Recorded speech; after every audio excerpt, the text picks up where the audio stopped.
Muy buenos días, tengan cada uno de ustedes allá en casa. Les agradezco que hoy puedan una vez más conectarse para escuchar estas enseñanzas referentes al Mesías, como se reveló en el libro de Génesis. Y vamos a hablar específicamente de dos puntos: de Isaac como tipo de sacrificio del Mesías. Hay una similitud impresionante en el sacrificio que Dios le manda a Abraham hacer cuando le dice: entrégame a tu hijo, y lo que 2000 años después sucedió en el monte Calvario. Y también vamos a hablar un poco sobre Isaac y Rebeca como personajes importantes en el linaje del Mesías. Hemos estado hablando acerca de cómo Abraham y Sara reciben una promesa de ser padres, a pesar de la edad, ¿verdad?, avanzada, a pesar de la esterilidad de esta mujer, pero también a pesar, como el texto dice, ¿verdad?, de que ya le había cesado la costumbre de las mujeres. Y esto, humanamente hablando, de tener hijos a esa edad y con todas estas características mencionadas, no es posible.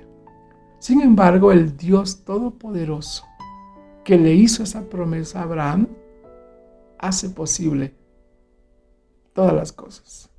Y Dios se reveló a Abraham como el Elión, el Dios Altísimo.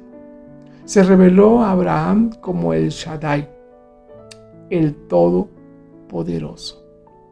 Y la raíz de este término indica la suficiencia de Dios ante la fragilidad humana.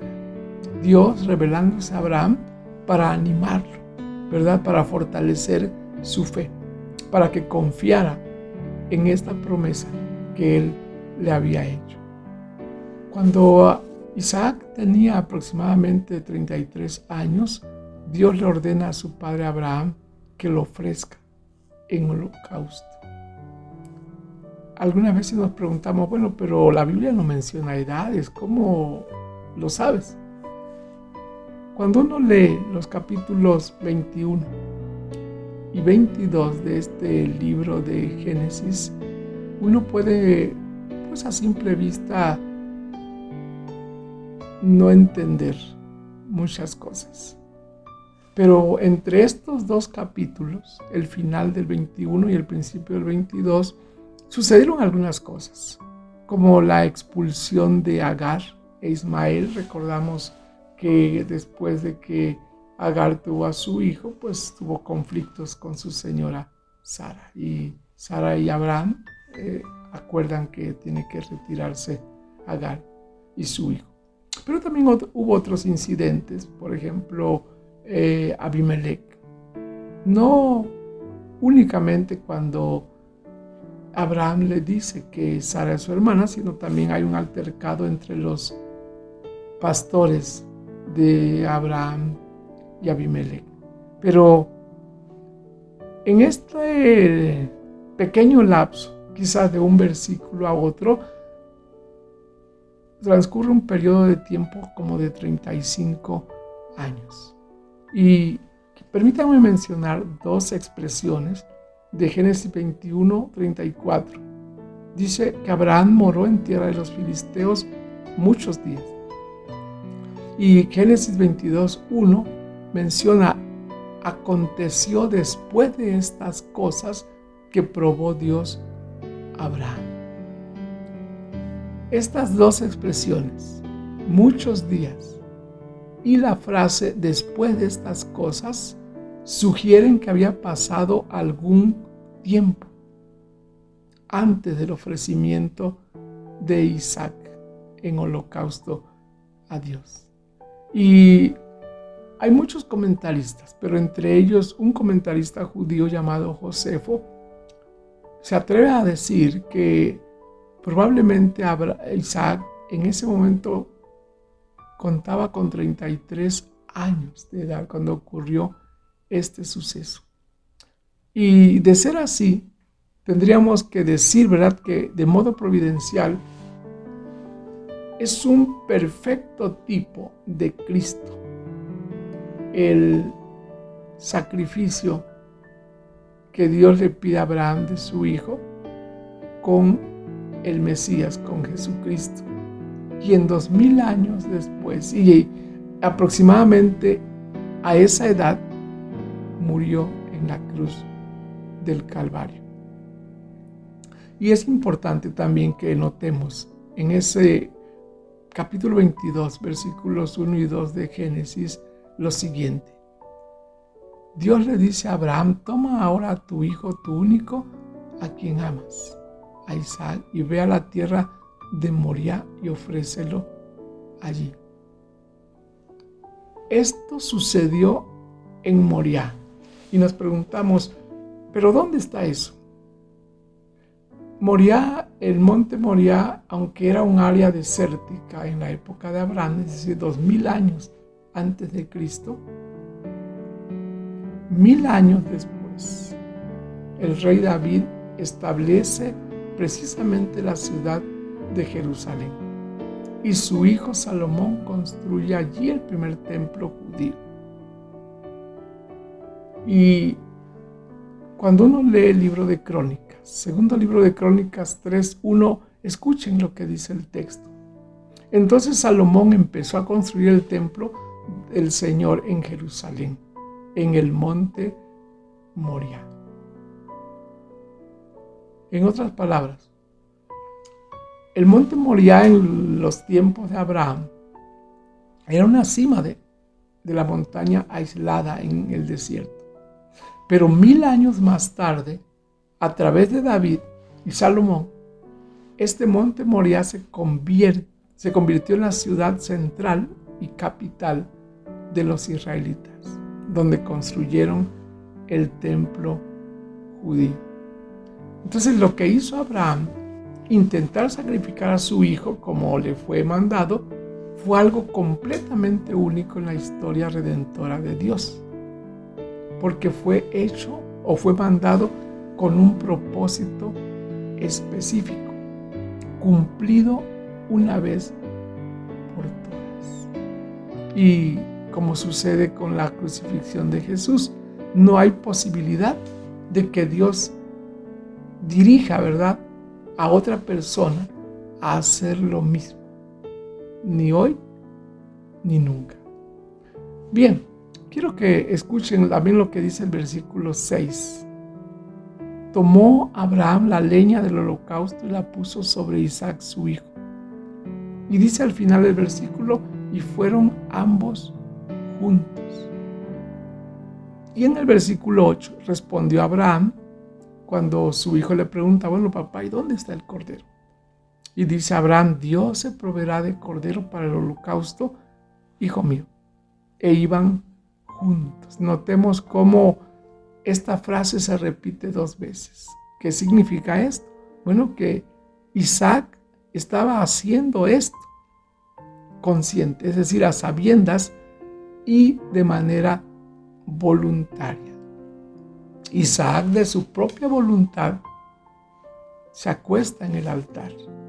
Allí donde dice la Escritura que llegaron al lugar de Moriah, que Dios le había dicho, edifica allí Abraham un altar, compone la leña y ató a Isaac. Quiero decir que Abraham tenía más de 100 años en ese momento. E Isaac podría haber podido escapar corriendo si hubiera querido, entonces no lo hace. Esto nos indica que se somete a su padre. Entonces, cuando recordamos nosotros la fe de Abraham, no debemos olvidar también la fe de Isaac, porque su padre le había dicho: Dios se proveerá de cordero. Cuando Abraham está cumpliendo la voluntad de Dios, también vemos lo que su hijo hace. Isaac actúa como un hijo obediente.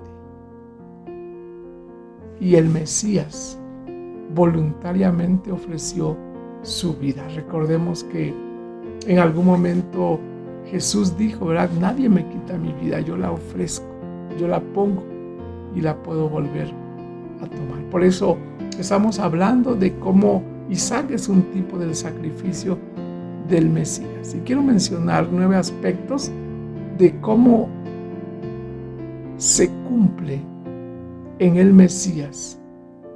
Y de ahí el tipo de sacrificio de Isaac con la muerte del Mesías. Voy a mencionar, por obvio de tiempo, solo algunas porciones, tanto del Antiguo como del Nuevo. Génesis 22:2 dice que Dios le dijo a Abraham: toma ahora tu hijo. Y en el Nuevo Testamento, en Juan 3:16, dice la Biblia que de tal manera amó Dios al mundo que ha dado a su hijo. Isaac, hijo de Abraham; Jesús, hijo de Dios. Otra vez, Génesis 22:6, tu único Isaac. Y Juan 3:16, una vez más, dice que ha dado a su hijo unigénito. No hay más. Volvamos al versículo 2 una vez más de Génesis 22. Tu hijo, tu único, a quien amas. Y la Biblia afirma cuando Jesús va al Jordán y es bautizado por Juan el Bautista, allí en Mateo 17:5, pero en otro momento se habla también del amor de Dios hacia su Hijo. Mateo 17:5 así afirma: mientras él aún hablaba, una nube de luz los cubrió, y aquí una voz desde la nube que decía: este es mi Hijo amado. Cuando la transfiguración. Bien, Génesis 22:2. Vete a la tierra de Moría y ofrécelo allí en holocausto sobre uno de los montes que yo te diré.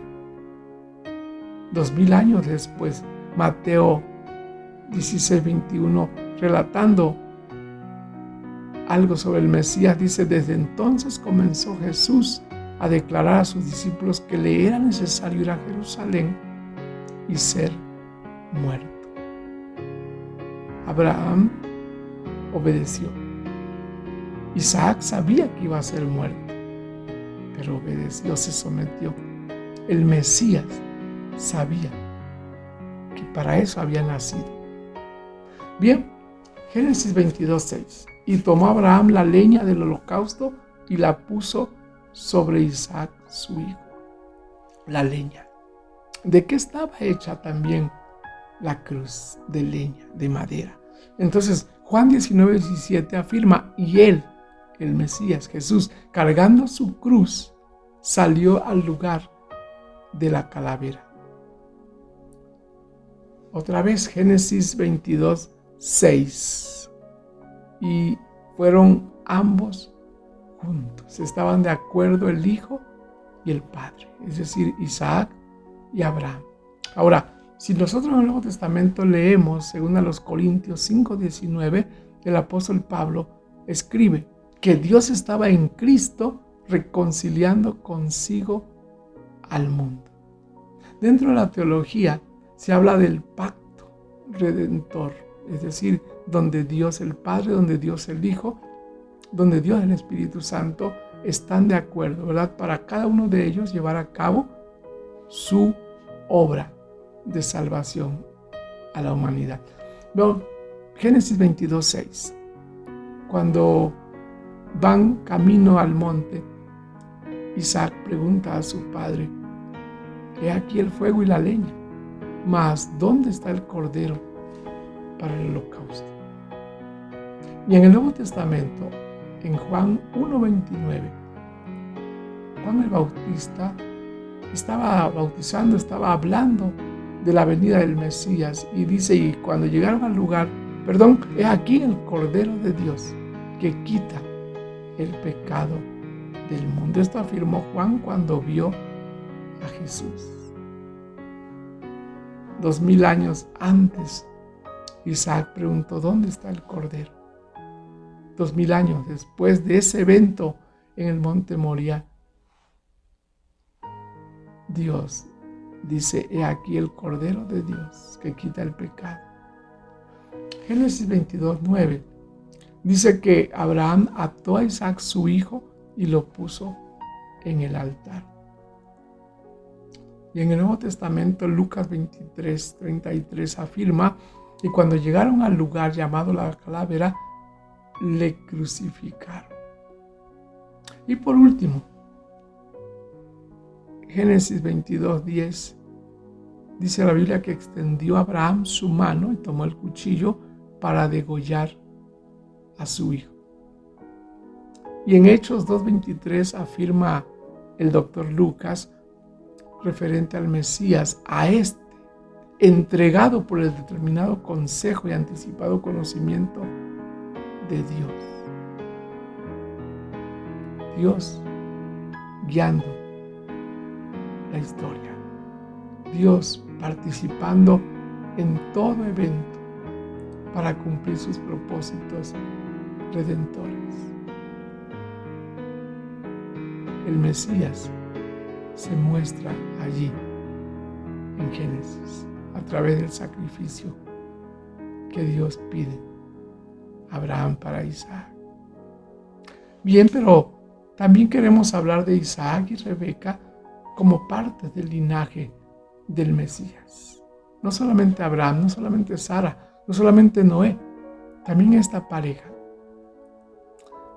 Y con este punto quiero comprobar cómo la mano poderosa de Dios guía los pasos de sus siervos para asegurar un linaje que conduciría al cumplimiento de la promesa referente al Mesías. Aquella promesa que venía desde Génesis capítulo 3, versículo 15.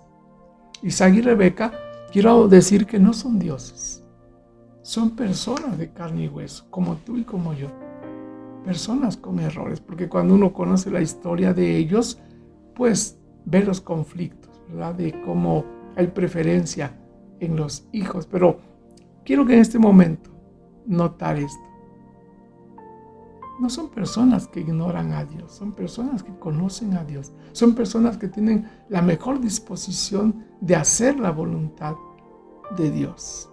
Son instrumentos a través de los cuales se va cristalizando la promesa que Dios le ha hecho también a Sara y a Abraham. Ahora, quiero que veamos algunos detalles, cómo se van dando los acontecimientos para que se cumpla la promesa que Dios le hace a Abraham en el capítulo 12, versículo 7. Y que el apóstol Pablo, sin duda inspirado por el Espíritu de Dios, interpreta correcta y sabiamente cuando le escribe a los Gálatas en su carta en el capítulo 3, versículo 16. Escuchen por favor esta lectura. Génesis 12, 7. Apareció Jehová a Abraham y le digo: a tu descendencia daré esta tierra. Y cuando el apóstol Pablo le escribe a los Gálatas, les dice: ahora bien, a Abraham fueron hechas las promesas y a su simiente. No solamente a Abraham, sino a lo que venía después, porque continúa el texto, no dice y a las simientes, como si hablase de muchos, sino como de uno, y a tu simiente, la cual es Cristo. Cuando Abraham contrae matrimonio con Rebeca, tiene aproximadamente 40 años. Esto lo podemos saber por la información cronológica que el escritor da allí en el libro de Génesis. Pero se calcula de esta manera, que Isaac tenía 40 años de edad cuando se casó con Rebeca, ya que Esaú y Jacob nacieron 20 años después. Una vez más, también quiero hacer este comentario, que en Génesis 11:27 uno encuentra las generaciones de Taré, y ahí se menciona a Abraham. Y el escritor nos hace notar, ¿verdad?, que una cosa lleva a otra, porque Esta genealogía nos proporciona datos suficientes para entender la gran importancia del casamiento de Isaac y Rebeca. Yo no dudo que había muchos casamientos entre las personas de aquel momento, pero estos dos personajes juegan un papel muy importante en el linaje del Mesías. Y de esta forma nosotros podemos enterarnos, ¿verdad?, que a través de esta descendencia de la cual viene el Mesías, sus antiguas generaciones inician con el linaje de Sem. Rebeca, entonces, la antecesora del Mesías, según Génesis 24, 39 y 58, tiene algunas virtudes. Es inteligente, servicial, es hacendosa, obediente, es una mujer de fe y es valiente sobre todo, porque Génesis 24, 61 afirma que esta mujer viajó muchos kilómetros para someterse, para hacer la voluntad de Dios, para poder casarse con el hijo de la promesa. Es muy importante que nosotros notemos esto en los personajes y de alguna forma, con la ayuda de Dios, ¿verdad?, y en oración, anhelemos imitar esas características. No ignoramos también a Isaac, quien es instrumento de Dios, quien es parte de esta historia de salvación. Pues aun cuando no busca a ella, ¿no?, se la busca a su padre, porque así se acostumbraba en aquellos momentos, y además su padre lo hace a través de un intermediario, porque quieren, dijimos, ¿verdad?, hacer la voluntad de Dios. Abraham no quiere que su hijo se case con descendientes de Cam, sino con descendientes de Sem, es decir, con los familiares, que en aquel momento no había una ley, ¿verdad?, que lo prohibiera. Bueno, Abraham manda a un intermediario, a su siervo Eliezer, y este varón, sin duda había aprendido también de su amo, pide la dirección divina en oración, porque otra vez deseaba hacer la voluntad de Dios. Y en oración este varón pide a Dios que le indique cómo saber quién sería la novia de Isaac, quién sería la esposa de Isaac. Y es muy interesante que no es un tratado, ¿verdad?, de noviazgo, no es una guía mágica para tener matrimonios felices, pero sí nos da los principios si uno quiere hacer la voluntad de Dios, porque cuando tú contraes matrimonio conforme a la voluntad de Dios es muy diferente cuando tú solamente quieres casarte porque otros lo hacen. Muy bien, estos pasajes, estos personajes que mencionan estos versículos, desde Abraham, ¿verdad?, nos enseñan que debemos de depender de Dios, pero también que debemos de entender a Dios. Un día Jeremías escribió que en esto nosotros debemos de preocuparnos en conocer y en entender a Dios. Y esos personajes era lo que procuraban. Entonces los creyentes debemos aprender también de este siervo de Abraham. ¿Qué debemos de aprender? Bueno, que él reconoce y acepta su condición de siervo.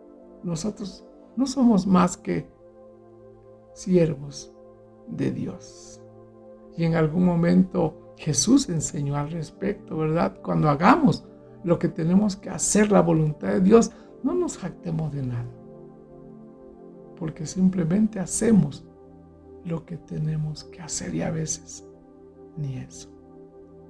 Este siervo está consciente de lo que es, pero también de su responsabilidad, porque obedece aquello, la comisión que se le encomienda.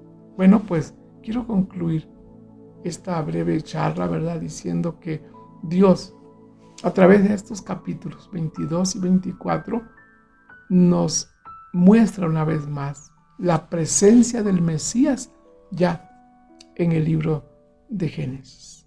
Pero también nos hace entender cómo se están dando los preparativos, en este caso por medio del matrimonio yo me atrevo a decir, planeado en el cielo, ¿verdad? Entre Isaac y Rebeca. Y cómo sus descendientes son de alguna manera la preparación para el advenimiento del futuro Mesías, 2000 años aproximadamente después. Y esas personas, menciono a Abraham, a Eliezer su siervo, a Isaac su hijo y a Rebeca su nuera, ¿verdad? Las menciono porque son un ejemplo para nosotros. No fueron avergonzadas cuando confiaron en Dios, cuando se dejaron guiar por Dios, para que muchos años después, ellos no vieron ya esto, pero por la obediencia de ellos se cumplió el propósito al unir estas vidas, ¿verdad? Las cuales son solo un eslabón para que pudiese venir el Mesías prometido. Y pudiese cumplirse así esa promesa de que sería bendición a muchas naciones, a todas las personas de la tierra. Y nos alcanzó esa bendición. Hoy nosotros tenemos también que aprender a ver lo que está sucediendo, ¿verdad? Y relacionarlo, cómo se están cumpliendo las promesas que Dios hizo. Porque hoy nosotros esperamos la segunda venida, el regreso del Mesías. Estamos mirando tiempos apocalípticos, estamos viviendo tiempos difíciles, peligrosos, como en los días de Noé. Estamos viviendo tiempos donde se están cumpliendo las profecías de Jesús, las cuales mencionó allá en el capítulo 24 de Mateo, cuando vean terremotos, hambres, pestes, guerras, ¿verdad? El regreso del Mesías está a las puertas. Pero también tenemos una gran responsabilidad, que nuestro matrimonio contribuya, que nuestro matrimonio sea una cadena de bendición para que muchas otras personas conozcan al Salvador, al Mesías, al Redentor, pero sobre todo nuestras familias. Dios les bendiga y nos vemos, Dios mediante, la próxima semana.